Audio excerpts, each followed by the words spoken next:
Hi, and welcome to Part 9 of Innovative Spelling. Our focus words today are going to be the words first, before, little, about, and people. Now let's move on to those spelling strategies. Hi there, we're on to our next 5. And first we're going to start with the word first. A lot of times what I find with this word is that people forget the I, or they know there should be an I, but they're not quite sure where to put it. So I came up with this strategy to focus on the letter I and its placement. I think of myself in a line, and then I think, I'm second, not first. I got in line second, not first. Or you could say, I change it to something a little different.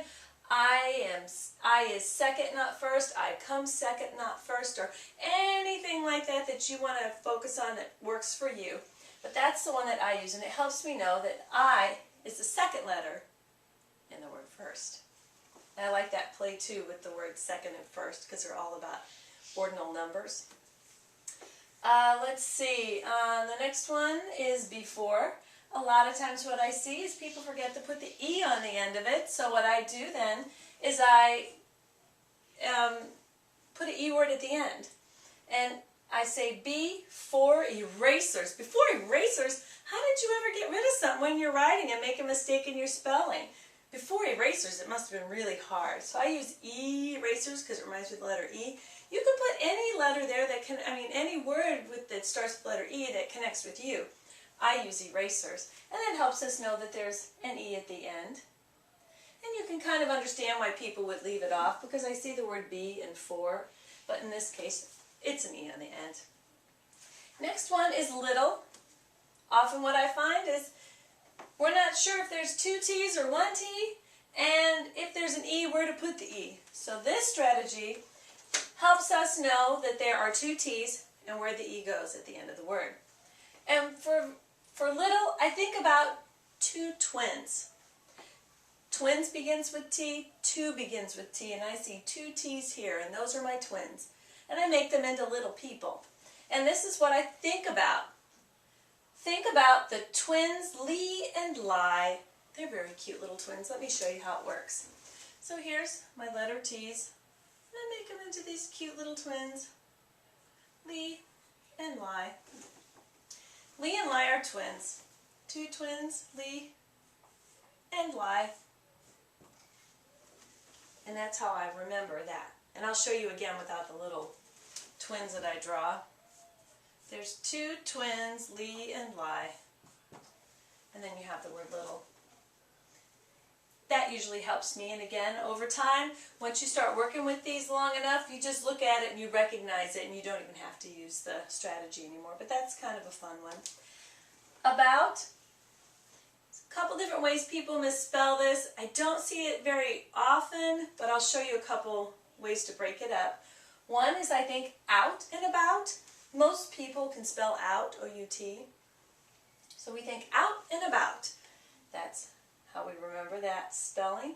But if for some reason it's the A-B that's giving you problems, then you could say something like, if you're into sports or exercising, you say, it's all about the abs, you know, the abdominals, the stomach muscles. It's all about the abs. And then you think ab helps you maybe remember about. Or you could think, if you like history, it's all about Abe, like Abe Lincoln or something like that, one of our presidents. It's all about Abe. And I like this one too because it helps with Abe. You don't think of the E, but Abe. And it helps you remember that, or kind of cue you into that sound of A, B, out. You can also think of A, B as the letters of the alphabet. We haven't talked much about those strategies, but sometimes I remember words.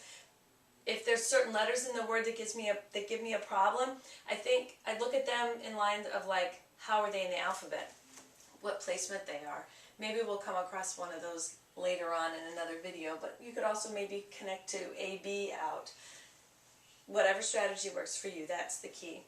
And then the last one is another kind of funny one, like we did on the last video, where it's hard to come up with a word or a strategy that makes sense for the word, so we just say it in a strange way.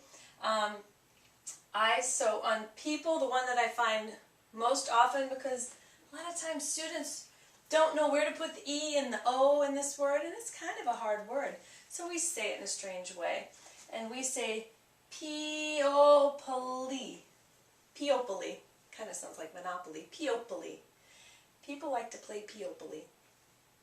So you do something like that, and it will also help you remember how to spell that. That's what works best. So then when I start to sound it, I'm like, oh, how do I spell it? P-O-P-L-Y. And then I'm like, oh yeah, that's right.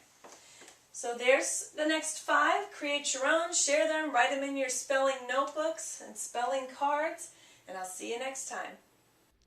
Thanks again for watching. Now remember, if you have any questions, comments, or you want to share your spelling strategies with me, go to teacherspayteachers.com. You can also find there the printable spelling cards, workbook, or even download the free PowerPoint presentation with all 5 different spelling strategy types. Remember, when you go to teacherspayteachers.com, to search under Innovative Spelling or Innovative Answers by Jolene. Thanks so much. We'll see you next time.